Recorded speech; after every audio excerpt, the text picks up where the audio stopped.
মোস্তাক তিশা দম্পতির কথা মনে আছে? 2023 সালে অসম বয়সে বিয়ে নিয়ে সামাজিক যোগাযোগ মাধ্যম ও গণমাধ্যমে সাড়া ফেলে দিয়েছিলেন এই যুগল। টাকা ও পাখি তুমি উইরা উইরা আসো, উইরা উইরা আইসা তুমি আমার পাশে বসো। এসেছি আমি তোমার জীবনে, এসেছি উইরা উইরা এসেছি।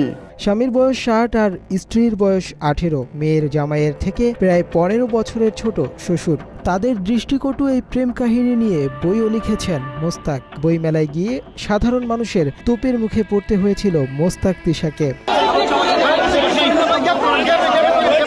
নিজের মেয়ের বয়সী স্কুল ছাত্রীকে বিয়ে করা, বই লিখে ও গণমাধ্যমের সামনে অসম প্রেমের অমরত্ব প্রতিষ্ঠায় ব্যস্ত থাকতেন মোস্তাক। এই দম্পতিকে নিয়ে হাসি ঠাট্টায় মেতে থাকত নেটিজেনরা। অল্প বয়সী মেয়েকে বিয়ে করে মোস্তাক হাসি ঠাট্টার পাত্র হলেও এই মোস্তাক আসলে কে? মতিঝিল টিএনটি অফিসের 3য় শ্রেণীর কর্মকর্তার ছেলে খন্দকার মোস্তাক আহমেদ। জাতীয় পার্টি, আওয়ামী লীগ এবং বিএনপির রাজনীতির সঙ্গে জড়িত ছিলেন তিনি। বিভিন্ন সময় রাজনৈতিক দলগুলোর নাম ভাঙিয়ে কোটি কোটি টাকার সম্পদ গড়ে তুলেছেন মোস্তাক। সম্পদ বৃদ্ধির সঙ্গে নারী লোভী হয়ে উঠেছেন তিনি। 3 বিয়ে করার পাশাপাশি একাধিক স্কুল পড়ুয়া ছাত্রীকে নির্যাতন করেছেন মোস্তাক। মোস্তাকের বিরুদ্ধে এমন সব অভিযোগের পাল্লা অনেক ভারী। 1987 সাল থেকে 1990 সাল পর্যন্ত অবিভক্ত ঢাকার 33 নং ওয়ার্ডের কমিশনার ছিলেন মোস্তাক। জাতীয় পার্টির মনোনীত প্রার্থী হিসেবে নির্বাচিত হন তিনি। ওয়ার্ড কমিশনার হয়ে মতিঝিল এলাকার 20 থেকে 25টি দোকান অবৈধভাবে দখলে নেন মোস্তাক। এখান থেকেই মোস্তাকের পাপের দুনিয়ার শুরু হয়। পরে সুযোগ বুঝে পাপের পাল্লা ভারী করতে 1991 সাল থেকে 96 পর্যন্ত বিএনপি, 1997 সাল থেকে 2001 সাল পর্যন্ত আওয়ামী লীগের রাজনীতিতে যুক্ত ছিলেন মোস্তাক। পরে আবার ভুল পাল্টে বিএনপির রাজনীতি করলেও বিগত 1.5 দশক মোস্তাক ছিলেন স্বৈরাচার শেখ হাসিনার অনুসারী। গণ অভ্যুত্থানে ক্ষমতাচ্যুত আওয়ামী লীগের ক্ষমতাধর নেতাদের সঙ্গে সখ্যতা ছিল খন্দকার মোস্তাক আহমেদের। পলাতক সাবেক প্রধানমন্ত্রী শেখ হাসিনার বেসরকারি শিল্প ও বাণিজ্য বিষয়ক উপদেষ্টা সালমান এফ রহমানের ঘনিষ্ঠজন ছিলেন মোস্তাক। আওয়ামী লীগের সাবেক এমপি সাবের হোসেন চৌধুরী সহ ঢাকা মহানগরের দুর্নীতিবাজ অনেক নেতার সঙ্গে সুসম্পর্ক ছিল তার। শুধু তাই না, ভারতের প্রধানমন্ত্রী নরেন্দ্র মোদীর সঙ্গেও দেখা করতেন খন্দকার মোস্তাক। আওয়ামী লীগ আর ভারতপ্রেমী হওয়ায় হাসিনার আমলে পুরস্কৃত হয়েছেন মোস্তাক আহমেদ। আওয়ামী লীগের শুভাকাঙ্ক্ষী হওয়ায় বিগত 1.5 দশকে 2 বার মতিঝিল আইডিয়াল স্কুল অ্যান্ড কলেজের দাতা সদস্য নির্বাচিত হন মোস্তাক। অভিযোগ আছে 2012 ও 2021 সালে ভুয়া ভোটের মাধ্যমে নির্বাচিত হন তিনি। মতিঝিল আইডিয়ালের গভর্নিং বডির দায়িত্বে থাকাকালীন ভর্তি বাণিজ্য করে কোটি টাকার উপরে হাতিয়ে নিয়েছেন মোস্তাক। এ সময় স্কুলের একাধিক ছাত্রীকে শারীরিকভাবে লাঞ্ছিতও করেন তিনি।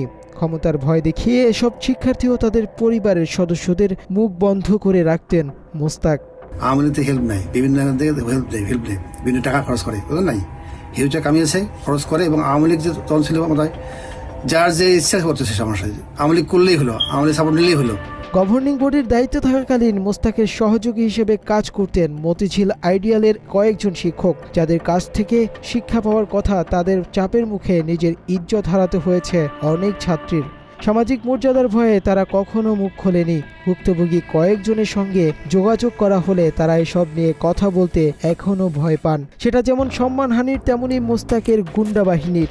স্থানীয় আওয়ামী লীগ নেতাদের ঢাল বানিয়ে মতিঝিল আইডিয়াল কলেজকে নিজের মন মতো করে পরিচালনা করতেন মোস্তাক। তার বিরোধিতা করার সাহস দেখায়নি কেউ। ডিবি হারুন দেখা করে যে সে নিষিদ্ধ ডিবি হারুন এখন তার উপরে বেরিয়ে হয়ে কিভাবে সামাজিক করছিলেন বিদ্যর্থের মতো, যেখানে মেয়ের বাবা কান্নাকাটি করতেছে তাকে মেয়ে পাওয়ার জন্য, সে ওখানে বীর দর্পে ঘুরে বেড়াচ্ছে। তবে ক্ষমতাকে কাজে লাগিয়ে অনিয়ম দুর্নীতি করলেও মোস্তাক সবচেয়ে আলোচিত ঘটনা ঘটায় 2023 সালে। মতিঝিল আইডিয়ালে অভিভাবক প্রতিনিধি হিসেবে দায়িত্ব পালনকালে এক ছাত্রীকে বিয়ে করেন। নিজের মেয়ের বয়সী একজনকে বিয়ে করে ওই সময়ে আলোচনা সমালোচনার কেন্দ্রবিন্দুতে চলে আসেন মোস্তাক। 60 বছরের স্বামী আর 18 বছরের স্ত্রী মোস্তাক তিশা বিভিন্ন সময়ে গণমাধ্যমের সামনে প্রেমের বিয়ে হিসেবে দাবি করলেও তিশার বাবা দাবি করেছেন তার মেয়েকে ব্ল্যাকমেইল করে বিয়ে করেছে মোস্তাক। তিশার গোপন ভিডিও ইন্টারনেটে ছড়িয়ে দেওয়ার ভয় দেখিয়ে তাকে বিয়ে করে মোস্তাক আহমেদ। শালিকাকে দেখে আমার মেয়ে দৌড়ে আসে, আমার শালিকার গলা জড়া ধরছে, ধরে বলছে, আন্টি এই মোস্তাকের কাছে আমার অনেক অশ্লীল ছবি ভিডিও আছে, সে আমাকে ঢাকা থেকে বলে নিয়ে আসছে, তার কথা মতো এখানে জবানবন্দি দিতে হবে, না হলে এগুলো সব ভাইরাল করে দিবে, আমার বাপ মাকে মারে ফেলবে গুলি করে। হ্যাঁ, তারপর আমার এক বোন মুগ্ধা থেকে বনশ্রী আইডিয়ালে যায়, তাকে খুঁজে পাওয়া যাবে না। একটা কথাই বলেছি যে আমি সম্পূর্ণ স্বেচ্ছায় নিজের ইচ্ছায় খন্দকার মোস্তাক আহমেদের কাছে এসেছে, আমাকে কোনো রকম ব্ল্যাকমেইল কিংবা জোর অপহরণ করা হয়নি। ওই সময় একটি ভিডিও সামাজিক যোগাযোগ মাধ্যমে ছড়িয়ে পড়ে। সেখানে দেখা যায় তিশাকে জোরপূর্বক কেউ গাড়িতে তুলে নিয়ে যাচ্ছেন। এই সময় তাকে বলতে শোনা যায়, আমাকে ছেড়ে দিন, আমি বাবা মার কাছে যাব। এরপর তিশাকে জোর করে গাড়িতে তুলে নিজের বাগান বাড়িতে নিয়ে যায় মোস্তাক আহমেদ। এমন অভিযোগ তিশার পরিবারের। বলছি আমি পরে খাবো, আমি তোমার বাসায় যাচ্ছি না, না খাইলে আমি যাবো। তুমি মুশফিককে কেন এইভাবে বললা? বলো কেন বললা ওকে এইভাবে?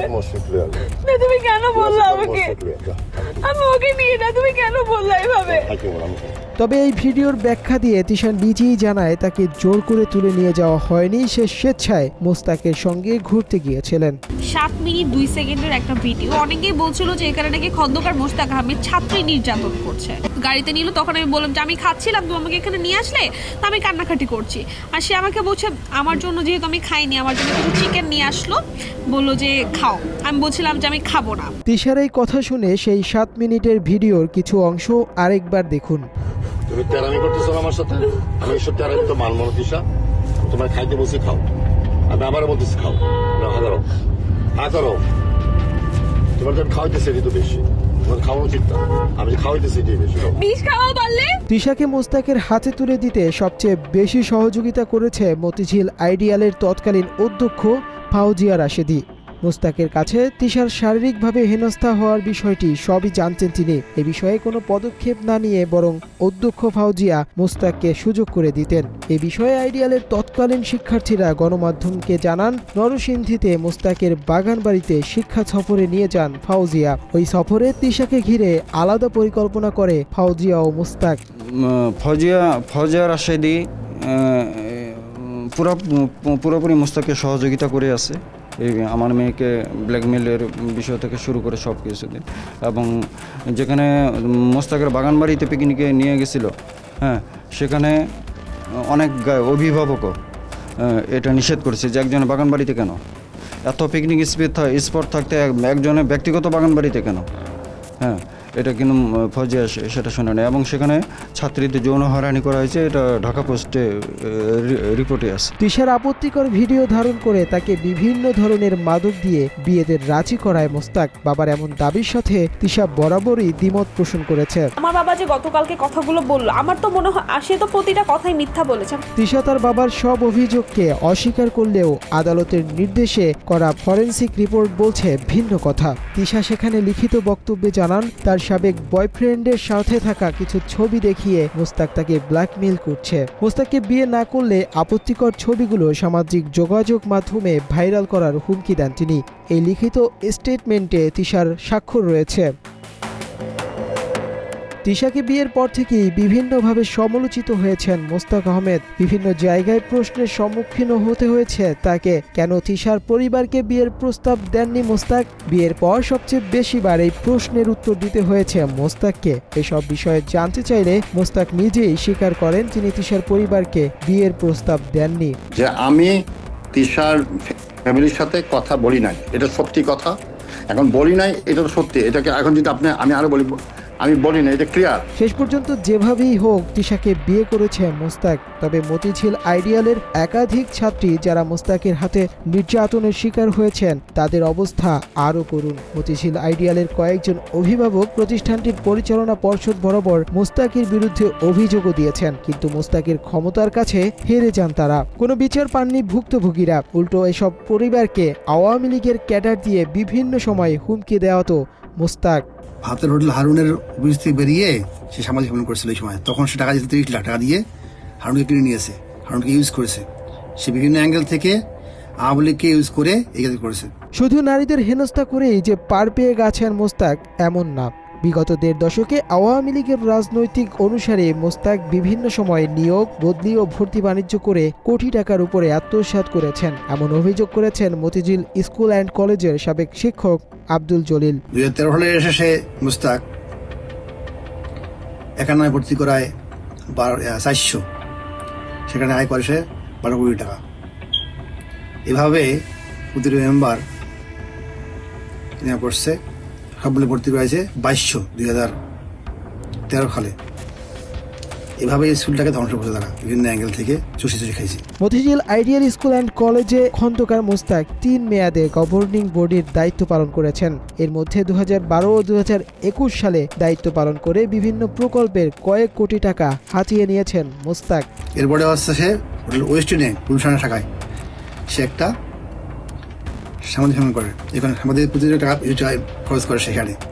এরপরে সে বিচারের রায় কিনে নেয় শুধু অর্থের বিনিময়ে।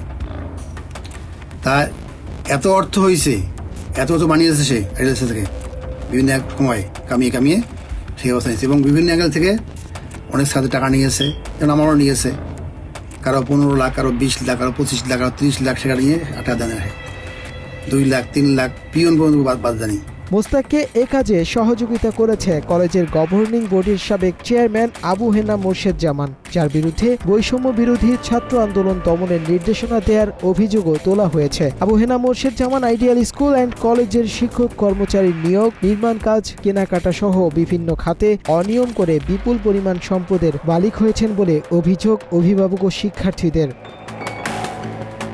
আওয়ামী লীগ সরকারের বিভিন্ন অনিয়ম দুর্নীতির সঙ্গে জড়িত আবু হেনা মোর্শেদ জামানকে বাধ্যতামূলক অবসরে পাঠিয়েছে অন্তর্বর্তী সরকার। তবে এই সরকারি আমলার সহযোগী হিসেবে পরিচিত খন্দকার মোস্তাক তার অপরাধের পার পেয়ে যাচ্ছেন। জুলাই অভ্যুত্থানের হত্যা মামলা দায়ের করা হয়েছে তার বিরুদ্ধে। এছাড়া নিজের ভাইকে গুমের অভিযোগেও মোস্তাকের বিরুদ্ধে গুম কমিশনে অভিযোগ করা হয়েছে। এসব ভুক্তভোগীরা দীর্ঘদিন ধরে বিচারের আশায় থাকলেও সেই আশা পূরণ হয়নি। কথিত আওয়ামী লীগের ছত্রছায়ায় পার পেয়ে গেছেন মোস্তাক আহমেদ। তবে তার ক্ষমতার রানী হাসিনা পালিয়ে যাওয়ায় এখন অন্য রাজনৈতিক দলের সুযোগ নেয়ার অপেক্ষায় মোস্তাক।